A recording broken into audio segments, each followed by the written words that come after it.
करेंगे एक्सरसाइज 4.2 और पिछले वीडियो में आपको 4.1 डाल दिया गया है। तो 4.2 का हम लोग पहला नंबर क्वेश्चन डिस्कस करेंगे सबसे पहले। और इसे देखने से पहले आप लोग पहले इसका इंट्रो पार्ट देख लेंगे और इंट्रो पार्ट देखने से आपको इसका थ्योरी समझ में आ जाएगा, फिर आप क्वेश्चन को इजीली सॉल्व कर सकते हैं। ठीक, तो क्वेश्चन लिखा हुआ है कि आपको यहाँ दिए गए सारे प्रश्नों को using the properties of determinants and without expanding in exercise 1 to 7 proof that. देखिए आपको प्रश्न में लिखा है कि 1 से लेकर के 7 तक में जो प्रश्न दिए गए हैं उन सारे प्रश्नों को बिना एक्सपेंड किए और डिटर्मिनेंट्स का जो प्रॉपर्टीज है उसके माध्यम से आपको सॉल्व करना है। तो हम लोग पहला क्वेश्चन देखेंगे। यहाँ पे सबसे पहले आप समझ ले कि आपको लाना क्या है। देखिए एलएचएस में आपको दिया है X Y Z A B C X plus A Y plus B Z plus C और इसके बराबर आपको लाना है 0। ठीक है, तो प्रॉपर्टीज आप समझ चुके होंगे पिछले इंट्रो पार्ट को देख करके, और यदि नहीं देखे तो पहले उसको देख लीजिए, उसको लिखा हुआ है इंट्रो पार्ट में।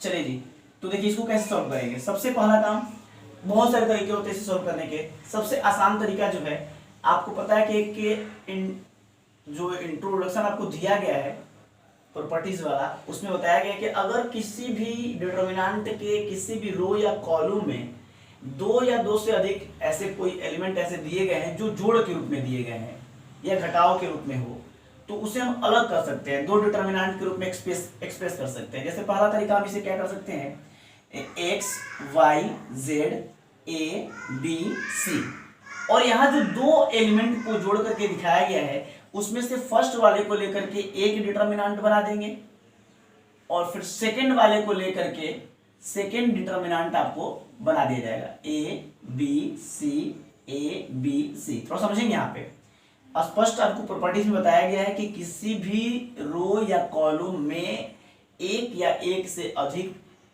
अगर एलिमेंट को 2 टर्म के जोड़ के रूप में दिखाया गया है तो आप उसे अलग अलग डिटर्मिनेंट के रूप में एक्सप्रेस कर सकते हैं। चलिए, तो हमने पहले वाले को लेकर के एक डिटर्मिनेंट और सेकंड वाले को लेकर के सेकंड डिटर्मिनेंट बना दिया। अब आप यहाँ पे देखिए, अब प्रॉपर्टीज फिर एक लगेगा। इसमें देखिए C1 और C3 के सारे एलिमेंट एक दूसरे के करस्पॉन्डिंग है, एक दूसरे के इक्वल है, और आपको बताया गया है कि अगर किसी भी डिटर्मिनेंट में कोई भी 2 रो या 2 कॉलम के सारे एलिमेंट आइडेंटिकल हो, सेम हो, तो उसका वैल्यू विदाउट कैलकुलेटिंग आप कह सकते हैं 0 होगा। प्रॉपर्टी में आपको प्रूफ करके दिखाया गया है। फिर देखिए यहाँ पर भी C2 और C3 के सारे एलिमेंट एक दूसरे के बराबर है, आइडेंटिकल है, तो इसका मान भी 0 हो जाएगा। और 0 + 0 पता ही है 0, यही आपको क्या करना था, प्रूफ करना था। ठीक है, चलिए एक बात यहाँ पे आप समझ लेंगे, यहाँ पे लिखना चाहिए आपको कि ये फर्स्ट वाले डिटर्मिनेंट में C1 और C3 आइडेंटिकल है और सेकेंड डिटर्मिनेंट में C2 and C3 are identical. ठीक है, ऐसे लिख सकते हैं आप यहाँ पे, अगर जो भी आपको समझ में आ रहा हो कि C1 एंड इसमें देखिए C1 और C1 and C3 are identical, समझेंगे थोड़ा, इन फर्स्ट डिटर्मिनेंट। ठीक है, इसी प्रकार से आप लिख देंगे, यहीं पे कर देंगे कि and C2 and C2 and, ये इसलिए बाद में आपको समझ में थोड़ा सा अगर याद है तो समझना, तो कोई बात नहीं है इसको। C2 and C3 are identical in second determinant. ये कोई जरूरी नहीं है, मैं इसलिए समझा रहा हूं इसको ताकि आपको बाद में कभी कोई रिवीजन करते समय इसको आप आराम से देख सकें। ठीक है, देखिए एक तो ये तरीका था, दूसरा तरीका और भी बहुत सारे हैं। आप इसमें से ना इसको या इसमें से इसको घटा भी सकते हैं। जैसे देखिए अगर हम इसको सेकंड मेथड में कहें, ठीक है, तो क्या कर सकते हैं, इसको बहुत सारे तरीके, हम कोई एक जनरल तरीका बताएंगे लेकिन अभी प्रयास करते हैं कि आपको समझ में आ जाए अच्छे से। तो हम अगर लिखें इसको LHS = X Y Z A B C X plus A Y plus B Z plus C, तो आप इसको ऐसे भी कर सकते हैं। इसमें से ना C3 में से C1 या C2 कोई भी घटा दे। अगर C3 में से C1 घटाते तो क्या आएगा, इसमें से इसको घटा देंगे तो क्या बच जाएगा, एक्स वाई जेड ऐसी छोड़ दीजिए, a प्लस बी। C3 में से C1 घटाना है तो x प्लस a में से x घट जाएगा तो क्या बचेगा, a, y प्लस बी में से y घट जाएगा तो b, z प्लस c में से z घटा तो c। मैंने क्या किया यहाँ पे C3 में चेंज किया, क्या किया C3 में से C1 घटा दिया। आप C3 में से चाहते तो C2 भी घटा सकते थे। जब C3 में से C2 घटाएंगे तो A B C खत्म हो जाएगा, x y z आ जाएगा, तो वहां पर x y z common identical हो जाएंगे। यहाँ पे आप क्या करेंगे, फिर वही बात आ गया, C2 और C3 क्या है, आइडेंटिकल है। आइडेंटिकल इसका वैल्यू क्या होगा, 0 होगा। और इस प्रकार आप इसे भी प्रूव कर सकते हैं। यहाँ लिख देंगे डायरेक्ट कि C2 and C3 are identical. थोड़ा समझेंगे इस चीज को। एक और तरीका क्या हो सकता था, C3 में से C1 जैसे घटाए ना, वैसे C3 में से आप C2 भी घटा सकते थे। तो यहाँ पर x y z आता, तो उस स्थिति में C1 और C3 जो है वो कॉमन हो जाता है, आइडेंटिकल हो जाता है और उसका वैल्यू 0 हो जाता है। ठीक है, तो ये था आपको दो तरीके से दिखाया गया। अब देखते हैं सेकंड क्वेश्चन पे। सेकंड क्वेश्चन में भी आपको लिखा है LHS दिया है इतना, और इसको आपको प्रूफ करना है 0 के बराबर। ठीक है, चलिए कैसे ले आएंगे। इसमें भी देखिए कुछ नहीं है, बहुत बड़ा इफेक्ट नहीं है, आप इसको प्रैक्टिस से ना देखेंगे। लगता है क्या आप कर सकते हैं, एक्सपेंड तो करना नहीं है, बिना एक्सपेंड किए आपको इसको 0 के बराबर ले आना है। तो हम देखते हैं क्या कि अगर हम किसी भी तरीके से जैसे R1 R2 और R3 को अगर एक में कैलकुलेट कर देना, जोड़े, तो क्या होगा देखिए। तो अगर हम यहाँ पे एक अप्लाई करते हैं कि R1 में एक चेंज लाते हैं, ठीक है, क्या करेंगे कि R1 R2 और R3 इन तीनों को अगर जोड़ दें और R1 के जगह पर लिख दें यहाँ पर, तो हम उसको क्या देखते हैं, देखिए तो R1 R2 R3 को जोड़ करके R1 की जगह पे ही पुट करना है। तो अगर इसमें हम देखें क्या है, a माइनस बी, इसका b माइनस सी, इसका c माइनस ए। और आप समझदार व्यक्ति हैं, a में से a cancel out, c cut जाएगा, b भी कट जाएगा, क्या बच जाएगा, 0 बच जाएगा। इसी प्रकार से इसको भी करेंगे ना तो 0 आएगा, और इसको भी जोड़ेंगे तो अब 0 ही आएगा। अब नीचे जो बचा उसको छोड़ दीजिए। हमने जो लिखा था यहाँ पे ना एलिमेंट्री ऑपरेशन, उसको हमने अप्लाई कर दिया, और उसके बाद बाकी जो बचा उसको छोड़ दिया, उसको कोई फर्क नहीं पड़ता है। चलिए अब आप देखिए, ये भी एक प्रॉपर्टीज है कि किसी भी डिटरमिनेंट के किसी एक रो में या किसी एक कॉलम में अगर सारे के सारे एलिमेंट 0 ही हो जाए तो आप समझ सकते हैं उसका वैल्यू 0 होगा। क्यों होगा, अगर आप ऐसे समझे, एक्सपेंड भी करेंगे तो 0 से गुना करने में 0, ये भी 0 खत्म, ये भी 0 खत्म। और प्रॉपर्टी में बस आपको नोट्स में बताया गया है कि किसी भी डिटरमिनेंट के किसी एक रो में या किसी एक कॉलम में सारे एलिमेंट अगर 0 हो जाए तो उस डिटरमिनेंट का वैल्यू 0 होता है। ठीक है, अब हम लोग क्वेश्चन नंबर 3 देखेंगे। क्वेश्चन नंबर 3 देखिए क्या है। क्वेश्चन नंबर 3 में भी आपको एक अच्छा सा प्रश्न दिया है, सब प्रॉपर्टी सही बनाना है, ध्यान रखेंगे। इसमें लिखा है 2 3 5 7 8 9, और फिर उसके बाद है 65 75 और 86, और इसको भी ले आना है 0। ठीक है, देखिए कुछ नहीं करना है। अगर हम आपसे कहें कि इसमें से ना इसको घटा दीजिए, थोड़ा सा देखिए, मैं अगर डायरेक्ट ना कहा करके थोड़ा सा इसको इनहेंस कर रहे हैं। देखिए हम कुछ नहीं करेंगे, इसको छोड़ दिए, इसको भी छोड़ दिए, ये C3 में से ना C1 आप घटा दीजिए। देखिए फिर आपको समझ में आ जाएगा।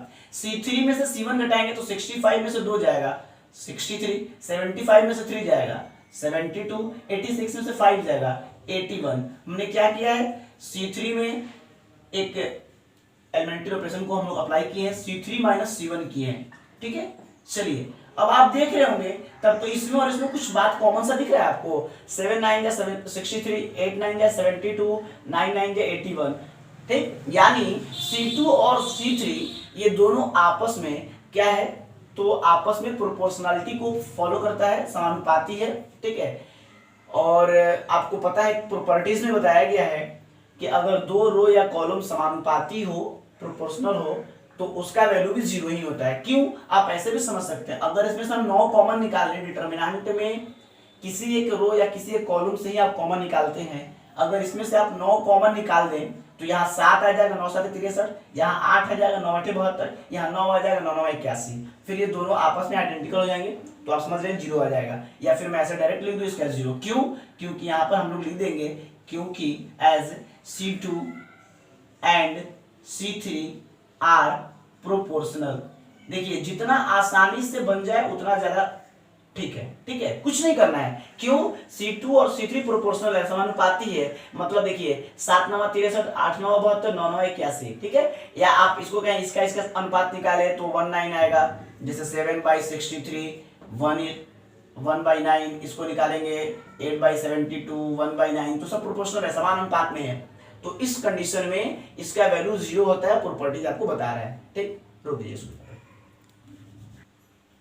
चलिए जी, अब देखते हैं लोग क्वेश्चन नंबर 4। क्वेश्चन नंबर 4 में आप देखेंगे आपको एलएचएस दिया है इतना सारा, और आपको ले आना है इसको 0 के बराबर। ठीक, तो सबसे पहले आप समझे इसको 0 कैसे ले आएंगे, क्या कर सकते हैं इसमें। अगर हम आपसे कहें कि थोड़ा सा इसको आप ना पहले एक बार तोड़ लीजिए, ब्रैकेट को ऑन कर लीजिए। देखिए 1 1 1 BC CA AB, इसमें कुछ नहीं कीजिए, आप A से B में करेंगे AB प्लस AC या CA जो भी लिख सकते हैं, कोई दिक्कत नहीं है। CA कोई दिक्कत नहीं है। B से C में करेंगे BC प्लस AB, फिर इसको भी करेंगे CA प्लस BC, ठीक है। और उसके बाद ना अब आप देखिए थोड़ा सा इसको और इसको अगर हम ऐड कर दें, ठीक है, 1 1 1 BC CA और AB, आप क्या कीजिए C3 और C2 को ऐड कीजिए। तो इसको आप ऐड करेंगे तो क्या होगा, AB plus BC plus CA, इसको भी आप ऐड करेंगे AB plus BC plus CA, इसको भी आप ऐड करेंगे AB plus BC plus CA। और जैसे ही आप ऐसा करेंगे तो लगता है ये तो तीनों में एक जैसा आ गया, और जब एक जैसा आ जाएगा तो फिर प्रॉपर्टी का पढ़े हुए है ना कि किसी भी डिटरमिनेंट से किसी एक रो या किसी एक कॉलम से हम लोग कॉमन निकाल सकते हैं। तो हम लोग C3 से ना यहाँ पे जो अप्लाई किया उसको लिख देंगे आप लोग। C3 में हम लोग क्या किए हैं, C3 में C2 को ऐड किए हैं, और हम लोग क्या करेंगे अब इस बार ना C3 से इस पार्ट को ना, इस टर्म को हम लोग कॉमन ले लेंगे, AB plus BC plus CA। अगर इसको हम लोग कॉमन फैक्टर निकाल लें बाहर तो अंदर में क्या हो जाएगा 1 1 1 BC CA AB। और यहाँ देखिए ये तो बाहर आ चुका है ना, कॉमन ले चुके, तो 1, ये भी 1 और ये भी 1। अब आप समझ चुके होंगे कि तो बहुत इजी प्रश्न था। जैसे हम लोग यहाँ पे, अच्छा एक बात और यहाँ पे लिख दिया जाता है, ठीक है, कि टेकिंग, देखिए T for taking common factor, ठीक है, टेकिंग कॉमन फैक्टर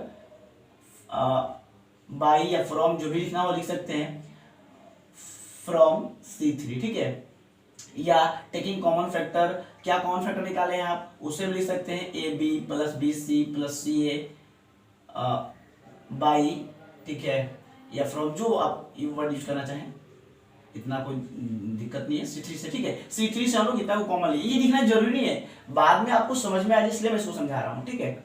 अब आप देखिए जैसे ही आप इतना लिखे ना AB plus BC plus CA, और ये देखिए दो जो रो है कॉलम C1 और C3 आइडेंटिकल हो गया, और पता है आइडेंटिकल में तो 0 होता है, इस प्रकार से इसको मल्टीप्लाई करेंगे तो 0, और यही आपको लाना था। और यहाँ पे लिख दीजिएगा कि C1 and C3 are identical, ठीक है, कोई दिक्कत नहीं है। चलिए हम लोग नेक्स्ट क्वेश्चन देखते हैं। कोई दिक्कत नहीं, यहाँ बस एक काम करना था, इसको अपना गुना करके और फिर दोनों ऐड करना था। जैसे ऐड करके कॉमन निकालिएगा सेम आ जाएगा, और सेम आएगा तो वैल्यू 0 हो जाएगा। चलिए यहाँ पे देखते हैं हम लोग क्वेश्चन नंबर 5 पे। क्वेश्चन नंबर 5 में आपको दिखाया गया ना कि इतना सारा दिया हुआ है, उसको प्रूफ करके लाना है। 2 determinant of ABC PQR XYZ। देखिए ध्यान से देखिएगा, अब थोड़ा सा क्वेश्चन में हल्का सा क्या बोलते हैं, जटिलता बढ़ेगी, लेकिन समझेंगे। चलिए कुछ नहीं है, आप इसको ना क्या कीजिए, ये R1 में ना R1 R2 R3 ऐड कीजिए, देखिए क्या होता है। थोड़ा सा इस दोनों को ऐड करेंगे तो क्या हो जाएगा, एक यहाँ भी है, एक यहाँ भी है, तो 2 भी हो जाएगा, एक यहाँ 2A हो जाएगा और 2C भी हो जाएगा। आप जब ऐड करेंगे तो ऐसे हो जाएगा 2A 2B 2C। इसको भी आप ऐड करेंगे तो 2P 2Q 2R। देख लीजिए इसको भी आप ऐड करेंगे तो हो जाएगा 2X 2Y 2Z, ठीक है। उसके बाद आप नीचे वाले को ऐसे ही छोड़ दीजिए, कितना है C plus A R plus P Z plus X X plus Y P plus Q A plus B, ठीक है। अब देखिए हमने यहाँ जो काम किया यहाँ पर आप लिख सकते हैं, क्या करेंगे, हमने एक एलिमेंट्री ऑपरेशन को यूज किया, R1 tends to R1 plus R2 plus R3, ठीक है।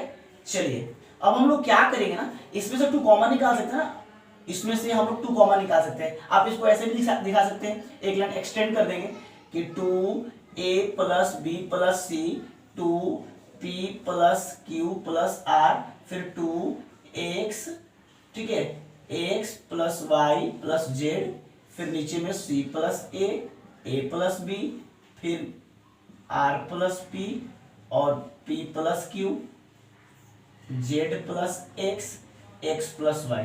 और यहां से देखिए काम कर सकते हैं, अगर हम चाहें तो ऐसे 2 डायरेक्ट कॉमन भी निकाल सकते थे, कोई दिक्कत नहीं है। यहाँ भी यानी तो फिर आप नेक्स्ट लाइन में निकालेंगे, ठीक है, यहाँ निकाल लेंगे तो एक लाइन बच जाएगा आपका। ये देखिए हमने क्या किया, R1 से ना 2 कॉमन ले लिया। अब आप देखिए क्या कीजिए, इसमें से 2 तो बाहर आ गया, जबकि आपको कितना लाना है, 2 तो बाहर आ चुका है। अब क्या करना है ना कि इसमें से ना इसको घटा दीजिए, इसमें से भी इसको घटा दीजिए, फिर देखिए आपका आंसर आ गया a plus B plus C p plus Q plus R x plus Y plus Z, ठीक है। देखिए ध्यान से हम क्या करते हैं, R2 में से R1 घटाइए, तो C प्लस A में से जब इसको घटाइएगा, आप पता है C प्लस A में से घटाना है A plus B plus C को, ब्रैकेट जब आप तोड़ेंगे ना तो minus A minus B minus C, तो C और A तो कट जाएगा तो माइनस B बच जाएगा। इसी प्रकार से इसमें से आप इसको कैलकुलेट कीजिए, घटाइएगा तो R प्लस P में से इसको घटाइएगा तो क्या बचेगा, माइनस Q बचेगा, इसमें से घटाइएगा तो क्या बचेगा, Y बचेगा, जेड एक्स तो कट जाएगा। फिर इसी प्रकार से आप R3 में से भी R1 घटा दीजिए, तो A और B कट जाएगा, क्या बचेगा, माइनस C, P और Q कट जाएगा, माइनस R, फिर X और Y कट जाएगा, माइनस Z, ठीक है। यहाँ पे क्या हमने किया है, R2 में एक लगाया है R2 माइनस R1, और R3 में भी एक यूज किए हैं हम लोग R3, ये वाला दिख रहा है क्या इधर साइड में, ये साइड दिख रहा है, तो आप इसको यहाँ पे लिख सकते हैं, कोई दिक्कत नहीं है। क्या कर दिए हैं, R2 tends to R2 minus R1, R3 tends to R3 minus R1, ठीक है। चलिए अब आप क्या कीजिए, हो गया आपका तो क्वेश्चन बन चुका है। बस ये देखिए 2 काम करेंगे। सबसे पहला काम कि आप ना इन तीनों को जोड़ के यहाँ लिखिए, तो देखिए A बचेगा, minus B plus B cut जाएगा, किसको किसको कर रहे हैं, R1 में R2 और R3 जोड़ दीजिए, तो plus B minus B cut गया, plus C minus C cut गया, तो A बचा। इसी प्रकार से यहाँ पर क्या बचेगा, P बचेगा, यहाँ पर क्या बचेगा, X बचेगा। और फिर यहाँ पे देखिए minus B minus Q minus Y minus C minus R minus Z, हमने कुछ नहीं किया है, R1 में अप्लाई किया है elementary operation, R1 plus R2 plus R3, ठीक है। चलिए और इसके बाद बस लास्ट स्टेप, इस स्टेप में आपका आंसर है। देखिए सेकेंड वाले रो से भी हम लोग एक माइनस कॉमन ले लेंगे और थर्ड वाले रो से भी एक हम लोग माइनस कॉमन ले लेंगे, तो क्या हो जाएगा, अगर इसमें से माइनस कॉमन निकालें तो -1, इसमें से कॉमन निकालेंगे तो -1। आप समझोगे 1 कहां से आ गया। देखिए अगर -b को हम लिखना चाहे तो क्या लिखेंगे, b-1 नहीं लिखेंगे, b1 जा 1 अभी और माइनस ही हो जाएगा, ठीक है। तो -1 कॉमन ले लिए, ठीक। अब ये देखिए तो यहाँ पर क्या बचेगा, a p x, इसमें हो जाएगा b q y c r z, दिख रहा है ना। और इस बार ना इसको गुना कर दीजिए, गुना कर देंगे तो क्या हो जाएगा, 2 1 2 माइनस प्लस, और ये आपका आंसर हो गया a b c p q r x y z, और यही आपका था RHS। इस प्रकार से आप प्रूव कर सकते हैं, ठीक है। कुछ नहीं करना है, थोड़ा सा स्टेप वाइज समझेंगे। पहले मैंने तीनों को ऐड किया, फिर उसमें से क्या किया, कॉमन निकाला, फिर इन दोनों में से इसको घटाया, फिर उसमें से कॉमन क्या किया, फिर तीनों को जोड़ करके ए बी, ये a ये p ये x लाया, फिर ये दोनों रो में से ना हम लोग माइनस कॉमन ले लिए, फिर मेरा आंसर आ गया, ठीक। तो अब हम लोग नेक्स्ट क्वेश्चन, चलिए जी। तो आज हम लोग डिस्कस करेंगे एक्सरसाइज 4.2, और पिछले वीडियो में आपको 4.1 डाल दिया गया है, तो 4.2 का हम लोग पहला नंबर क्वेश्चन डिस्कस करेंगे सबसे पहले। और इसे देखने से पहले आप लोग पहले इसका इंट्रो पार्ट देख लेंगे, और इंट्रो पार्ट देखने से आपको इसका थ्योरी समझ में आ जाएगा, फिर आप क्वेश्चन को इजीली सॉल्व कर सकते हैं, ठीक। तो क्वेश्चन लिखा हुआ है कि आपको यहाँ दिए गए सारे प्रश्नों को using the properties of determinants and without expanding in exercise 1 to 7 proof that. देखिए आपको प्रश्न में लिखा है कि 1 से लेकर के 7 तक में जो प्रश्न दिए गए हैं उन सारे प्रश्नों को बिना एक्सपेंड किए और डिटर्मिनेंट्स का जो प्रॉपर्टीज है उसके माध्यम से आपको सॉल्व करना है। तो हम लोग पहला क्वेश्चन देखेंगे यहाँ पे। सबसे पहले आप समझ ले कि आपको लाना क्या है। देखिए एलएचएस में आपको दिया है X Y Z A B C X plus A Y plus B Z plus C और इसके बराबर आपको लाना है 0। ठीक है, तो प्रॉपर्टीज आप समझ चुके होंगे पिछले इंट्रो पार्ट को देख करके, और यदि नहीं देखे तो पहले उसको देख लीजिए, उसको लिखा हुआ है इंट्रो पार्ट में। चलिए जी, तो देखिए इसको कैसे सॉल्व करेंगे। सबसे पहला काम, बहुत सारे तरीके होते हैं इसे सॉल्व करने के। सबसे आसान तरीका जो है, आपको पता है कि जो इंट्रोडक्शन आपको दिया गया है प्रॉपर्टीज वाला, उसमें बताया गया कि अगर किसी भी डिटर्मिनेंट के किसी भी रो या कॉलम में 2 या 2 से अधिक ऐसे कोई एलिमेंट ऐसे दिए गए हैं जो जोड़ के रूप में दिए गए हैं या घटाव के रूप में हो, तो उसे हम अलग कर सकते हैं, 2 डिटर्मिनेंट के रूप में एक्सप्रेस कर सकते हैं। जैसे पहला तरीका हम इसे क्या कर सकते हैं, X Y Z A B C, और यहाँ जो 2 एलिमेंट को जोड़ करके दिखाया गया है उसमें से फर्स्ट वाले को लेकर के एक डिटर्मिनेंट बना देंगे और फिर सेकंड वाले को लेकर के सेकंड डिटर्मिनेंट आपको बना दिया जाएगा ए बी सी। थोड़ा समझेंगे यहाँ पे स्पष्ट आपको प्रॉपर्टीज में बताया गया है कि किसी भी रो या कॉलम में एक या एक से अधिक अगर एलिमेंट को 2 टर्म के जोड़ के रूप में दिखाया गया है तो आप उसे अलग अलग डिटर्मिनेंट के रूप में एक्सप्रेस कर सकते हैं। चलिए, तो हमने पहले वाले को लेकर के एक डिटर्मिनेंट और सेकंड वाले को लेकर के सेकंड डिटर्मिनेंट बना दिया। अब आप यहाँ पे देखिए, अब प्रॉपर्टीज फिर एक लगेगा, इसमें देखिए C1 और C3 के सारे एलिमेंट एक दूसरे के करस्पॉन्डिंग है, एक दूसरे के इक्वल है, और आपको बताया गया है कि अगर किसी भी डिटर्मिनेंट में कोई भी 2 रो या 2 कॉलम के सारे एलिमेंट आइडेंटिकल हो, सेम हो, तो उसका वैल्यू विदाउट कैलकुलेटिंग आप कह सकते हैं 0 होगा। प्रॉपर्टी में आपको प्रूफ करके दिखाया गया है। फिर देखिए यहाँ पर भी C2 और C3 के सारे एलिमेंट एक दूसरे के बराबर है, आइडेंटिकल है, तो इसका मान भी 0 हो जाएगा। और 0 + 0 पता ही है 0, यही आपको क्या करना था, प्रूफ करना था। ठीक है, चलिए एक बात यहाँ पे आप समझ लेंगे, यहाँ पे लिखना चाहिए आपको कि ये फर्स्ट वाले डिटर्मिनेंट में C1 और C3 आइडेंटिकल है और सेकेंड डिटर्मिनेंट में C2 and C3 are identical. ठीक है, ऐसे लिख सकते हैं आप यहाँ पे, अगर जो भी आपको समझ में आ रहा हो कि C1 एंड, इसमें देखिए C1 और C1 and C3 are identical, समझेंगे थोड़ा, इन फर्स्ट डिटर्मिनेंट। ठीक है, इसी प्रकार से आप लिख देंगे, यहीं पे कर देंगे कि एंड C2 एंड C3, ये इसलिए बाद में आपको समझ में थोड़ा सा, अगर याद है तो समझ में तो कोई बात नहीं है इसको, C2 and C3 are identical in second determinant. ये कोई जरूरी नहीं है, मैं इसलिए समझा रहा हूं इसको ताकि आपको बाद में कभी कोई रिवीजन करते समय इसको आप आराम से देख सकें। ठीक है, देखिए एक तो ये तरीका था, दूसरा तरीका और भी बहुत सारे हैं। आप इसमें से ना इसको या इसमें से इसको घटा भी सकते हैं। जैसे देखिए, अगर हम इसको सेकंड मेथड में कहें, ठीक है, तो क्या कर सकते हैं इसको, बहुत सारे तरीके, हम कोई एक जनरल तरीका बताएंगे, लेकिन अभी प्रयास करते हैं कि आपको समझ में आ जाए अच्छे से। तो हम अगर लिखें इसको LHS equal to X Y Z A B C X plus A Y plus B Z plus C, तो आप इसको ऐसे भी कर सकते हैं, इसमें से ना C3 में से C1 या C2 कोई भी घटा दे। अगर C3 में से C1 घटाते तो क्या आएगा, इसमें से इसको घटा देंगे तो क्या बच जाएगा, एक्स वाई जेड ऐसे छोड़ दीजिए, ए प्लस बी। C3 में से C1 घटाना है तो x प्लस ए में से x घट जाएगा तो क्या बचेगा a, y प्लस बी में से y घट जाएगा तो b, z प्लस c में से z घटेगा तो c। मैंने क्या किया यहाँ पे, C3 में चेंज किया, क्या किया, C3 में से C1 घटा दिया। आप C3 में से चाहते तो C2 भी घटा सकते थे। जब C3 में से C2 घटाएंगे तो A B C खत्म हो जाएगा, x y z आ जाएगा, तो वहां पर x y z common identical हो जाएंगे। यहाँ पे आप क्या करेंगे, फिर वही बात आ गया, C2 और C3 क्या है, आइडेंटिकल है, आइडेंटिकल, इसका वैल्यू क्या होगा, 0 होगा। और इस प्रकार आप इसे भी प्रूव कर सकते हैं। यहाँ लिख देंगे डायरेक्ट कि C2 and C3 are identical. थोड़ा समझेंगे इस चीज को। एक और तरीका क्या हो सकता था, C3 में से C1 जैसे घटाए ना, वैसे C3 में से आप C2 भी घटा सकते थे। तो यहाँ पर x y z आता, तो उस स्थिति में C1 और C3 जो है वो कॉमन हो जाता है, आइडेंटिकल हो जाता है और उसका वैल्यू 0 हो जाता है। ठीक है, तो ये था, आपको दो तरीके से दिखाया गया।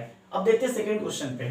सेकंड क्वेश्चन में भी आपको लिखा है एलएचएस दिया है इतना, और इसको आपको प्रूफ करना है 0 के बराबर, ठीक है। चलिए कैसे ले आएंगे, इसमें भी देखिए कुछ नहीं है, बहुत बड़ा इफेक्ट नहीं है, आप इसको प्रैक्टिस से ना देखेंगे।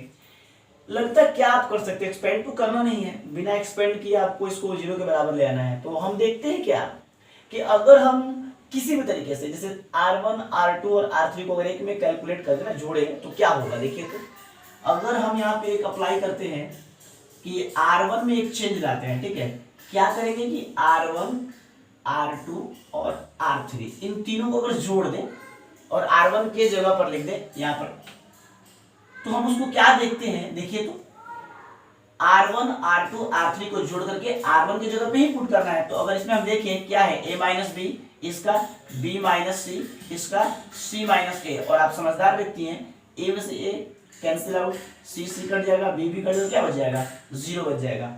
इसी प्रकार से इसको भी करेंगे ना तो 0 आएगा, और इसको भी जोड़ेंगे तो अब 0 ही आएगा। अब नीचे जो बचा उसको छोड़ दीजिए, हमने जो लिखा था यहाँ पे ना एलिमेंट्री ऑपरेशन, उसको हमने अप्लाई कर दिया, और उसके बाद बाकी जो बचा उसको छोड़ दिया, उसको कोई फर्क नहीं पड़ता है। चलिए अब आप देखिए, ये भी एक प्रॉपर्टीज है कि किसी भी डिटर्मिनेंट के किसी एक रो में या किसी एक कॉलम में अगर सारे के सारे एलिमेंट 0 ही हो जाए तो आप समझ सकते हैं उसका वैल्यू 0 होगा। क्यों होगा, अगर आप ऐसे समझे, एक्सपेंड भी करेंगे तो 0 से गुना करने में 0, ये भी 0 खत्म, ये भी 0 खत्म। और प्रॉपर्टी में बस आपको नोट्स में बताया गया है कि किसी भी डिटर्मिनेंट के किसी एक रो में या किसी एक कॉलम में सारे एलिमेंट अगर 0 हो जाए तो उस डिटर्मिनेंट का वैल्यू 0 होता है, ठीक है। अब हम लोग क्वेश्चन नंबर 3 देखेंगे। क्वेश्चन नंबर 3 देखिए क्या है। क्वेश्चन नंबर 3 में भी आपको एक अच्छा सा प्रश्न दिया है, सब प्रॉपर्टी सही बनाना है, ध्यान रखेंगे। इसमें लिखा है 2 3 5 7 8 9, और फिर उसके बाद है 65 75 और 86, और इसको भी ले आना है 0, ठीक है।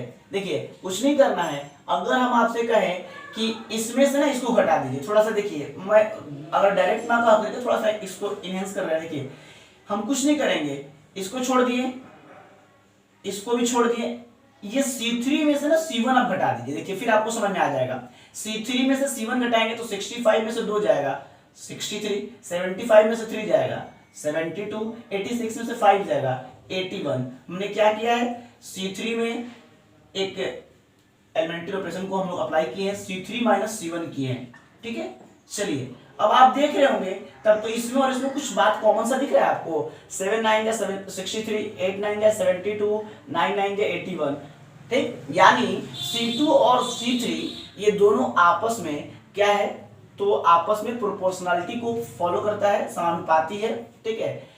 और आपको पता है प्रॉपर्टीज में बताया गया है कि अगर दो रो या कॉलम समानुपाती हो, प्रोपोर्शनल हो, तो उसका वैल्यू भी 0 ही होता है। क्यों, आप ऐसे भी समझ सकते हैं, अगर इसमें से हम 9 कॉमन निकाल लें, डिटर्मिनेंट में किसी एक रो या किसी एक कॉलम से ही आप कॉमन निकालते हैं, अगर इसमें से आप 9 कॉमन निकाल दें तो यहाँ 7 आ जाएगा, 9 7 63, यहाँ 8 आ जाएगा, 9 8 72, यहाँ 9 आ जाएगा, 9 9 81, फिर ये दोनों आपस में आइडेंटिकल हो जाएंगे, तो आप समझ रहे हैं 0 आ जाएगा। या फिर मैं ऐसे डायरेक्ट लिख दूं इसका 0, क्यों, क्योंकि यहाँ पर हम लोग लिख देंगे क्योंकि as C2 and C3 are proportional.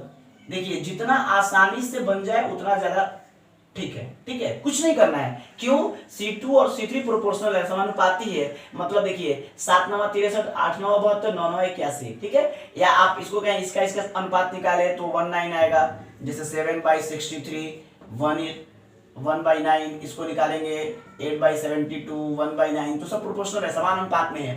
तो इस कंडीशन में इसका वैल्यू 0 होता है, प्रॉपर्टीज आपको बता रहा है, ठीक। रोक दीजिए। चलिए जी अब देखते हैं लोग क्वेश्चन नंबर 4। क्वेश्चन नंबर 4 में आप देखेंगे आपको एलएचएस दिया है इतना सारा, और आपको ले आना है इसको 0 के बराबर, ठीक। तो सबसे पहले आप समझे इसको 0 कैसे ले आएंगे, क्या कर सकते हैं इसमें।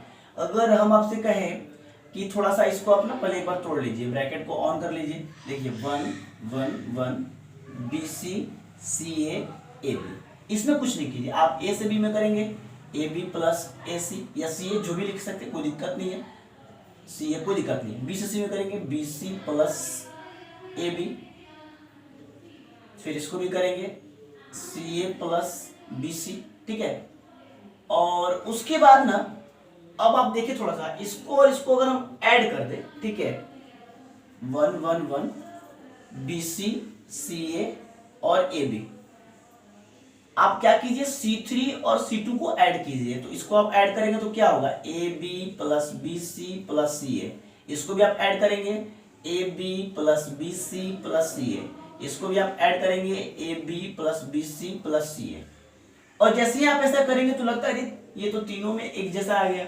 और जब एक जैसा आ जाएगा तो फिर प्रॉपर्टीज आप पढ़े हुए हैं ना कि किसी भी डिटर्मिनेंट से किसी एक रो या किसी एक कॉलम से हम लोग कॉमन निकाल सकते हैं। तो हम लोग C3 से ना यहाँ पे जो अप्लाई किया उसको लिख देंगे आप लोग। C3 में हम लोग क्या किए हैं, C3 में C2 को ऐड किए हैं। और हम लोग क्या करेंगे अब इस बार ना C3 से इस पार्ट को ना, इस टर्म को हम लोग कॉमन ले लेंगे, A B plus B C plus C A. अगर इसको हम लोग कॉमन फैक्टर निकाल लें बाहर तो अंदर में क्या हो जाएगा 1 1 1 B C C A B. और यहाँ देखिए ये तो बाहर आ चुका है ना, कॉमन ले चुके, तो 1, ये भी 1 और ये भी 1। अब आप समझ चुके होंगे कि तो बहुत इजी प्रश्न था। जैसे हम लोग यहाँ पे, अच्छा एक बात और यहाँ पे लिख दिया जाता है, ठीक है, कि टेकिंग, देखिए T for taking common factor, ठीक है, टेकिंग कॉमन फैक्टर बाई या फ्रॉम, जो भी लिखना वो लिख सकते हैं, फ्रॉम C3, ठीक है, या टेकिंग कॉमन फैक्टर, क्या कॉमन फैक्टर निकाले हैं आप, उसे लिख सकते हैं A B plus B C plus C A by, ठीक है, या फ्रॉम, जो आप ये वर्ड यूज करना चाहें, इतना कोई दिक्कत नहीं है। C3 से, ठीक है, C3 से हम लोग इतना को कॉमन लिए, ये दिखना जरूरी नहीं है, बाद में आपको समझ में आ जाए, इसलिए मैं इसको समझा रहा हूँ, ठीक है। अब आप देखिए जैसे ही आप इतना लिखे ना, A B plus B C plus C A, और ये देखिए दो जो रो हैं कॉलम C1 और C3 आइडेंटिकल हो गया, और पता है आइडेंटिकल पे तो 0 होता है। इस प्रकार से इसको मल्टीप्लाई करेंगे तो 0, और यही आपको लाना था। और यहाँ पे लिख दीजिएगा कि C1 and C3 are identical, ठीक है, कोई दिक्कत नहीं है। चलिए हम लोग नेक्स्ट क्वेश्चन देखते हैं। कोई दिक्कत नहीं, यहाँ बस एक काम करना था, इसको अपना गुना करके और फिर दोनों ऐड करना था। जैसे ऐड करके कॉमन निकालिएगा, सेम आ जाएगा, और सेम आएगा तो वैल्यू 0 हो जाएगा। चलिए यहाँ पे देखते हैं हम लोग क्वेश्चन नंबर 5 पे। क्वेश्चन नंबर 5 में आपको दिखाया गया ना कि इतना सारा दिया हुआ है, उसको प्रूफ करके लाना है। 2 determinant of A B C P Q R X Y Z. देखिए ध्यान से देखिएगा, अब थोड़ा सा क्वेश्चन में हल्का सा क्या बोलते हैं, जटिलता बढ़ेगी, लेकिन समझेंगे। चलिए कुछ नहीं है, आप इसको ना क्या कीजिए, ये R1 में ना R1 R2 R3 ऐड कीजिए। देखिए क्या होता है, थोड़ा सा इस दोनों को ऐड करेंगे तो क्या हो जाएगा, एक यहाँ भी है एक यहाँ भी है, तो 2 भी हो जाएगा, एक यहाँ 2A हो जाएगा और 2C भी हो जाएगा। आप जब ऐड करेंगे तो ऐसे हो जाएगा 2A 2B 2C। इसको भी आप ऐड करेंगे तो 2P 2Q 2R। देख लीजिए, इसको भी आप ऐड करेंगे तो हो जाएगा 2X 2Y 2Z, ठीक है। उसके बाद आप नीचे वाले को ऐसे ही छोड़ दीजिए, कितना है C plus A R plus P Z plus X X plus Y P plus Q A plus B, ठीक है। अब देखिए हमने यहाँ जो काम किया यहाँ पर आप लिख सकते हैं, क्या करेंगे, हमने एक एलिमेंट्री ऑपरेशन को यूज किया है, R1 tends to R1 plus R2 plus R3, ठीक है। चलिए अब हम लोग क्या करेंगे ना, इसमें से 2 कॉमन निकाल सकते हैं ना, इसमें से हम लोग 2 कॉमन निकाल सकते हैं। आप इसको ऐसे भी दिखा सकते हैं, एक लाइन एक्सटेंड कर देंगे कि 2A plus B plus C 2P plus Q plus R, फिर 2X, ठीक है, X plus Y plus Z, फिर नीचे में C plus A plus B, फिर R प्लस P और P plus Q, Z plus X plus Y। और यहाँ से देखिए काम कर सकते हैं, अगर हम चाहें तो ऐसे 2 डायरेक्ट कॉमन भी निकाल सकते थे, कोई दिक्कत नहीं है। यहाँ भी नहीं तो फिर आप नेक्स्ट लाइन में निकालेंगे, ठीक है, यहाँ निकाल देंगे तो एक लाइन बच जाएगा आपका। ये देखिए हमने क्या किया, R1 से ना 2 कॉमन ले लिया। अब आप देखिए क्या कीजिए, इसमें से 2 तो बाहर आ गया, जबकि आपको तो इतना लाना है, 2 तो बाहर आ चुका है। अब क्या करना है ना कि इसमें से ना इसको घटा दीजिए, इसमें से भी इसको घटा दीजिए, फिर देखिए आपका आंसर आ गया A plus B plus C P plus Q plus R X plus Y plus Z, ठीक है। देखिए ध्यान से हम क्या करते हैं, R2 में से R1 घटाइए, तो C प्लस ए में से जब इसको घटाइएगा, आप पता है C प्लस ए में से घटाना है A plus B plus C को, ब्रैकेट जब आप तोड़ेंगे ना तो minus A minus B minus C, तो C और A तो कट जाएगा तो माइनस बी बच जाएगा। इसी प्रकार से इसमें से आप इसको कैलकुलेट कीजिए, घटाइएगा तो R प्लस P में से इसको घटाइएगा तो क्या बचेगा, माइनस Q बचेगा। इसमें से घटाइएगा तो क्या बचेगा, y बचेगा, जेड एक्स तो कट जाएगा। फिर इसी प्रकार से आप R3 में से भी R1 घटा दीजिए, तो A और B कट जाएगा, क्या बचेगा, माइनस C, P और Q कट जाएगा, माइनस R, फिर X और Y कट जाएगा, माइनस Z, ठीक है। यहाँ पे क्या हमने किया है, R2 में एक लगाया है, R2 माइनस R1, और R3 में भी एक यूज किए हम लोग, R3 ये वाला दिख रहा है क्या इधर साइड में, ये साइड दिख रहा है, तो आप इसको यहाँ पे लिख सकते हैं, कोई दिक्कत नहीं है।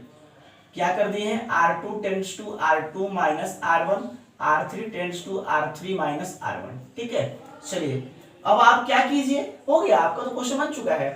बस ये देखिए दो काम करेंगे। सबसे पहला काम कि आप ना इन तीनों को जोड़ के यहाँ लिखिए, तो देखिए A बचेगा, minus B plus B cut जाएगा।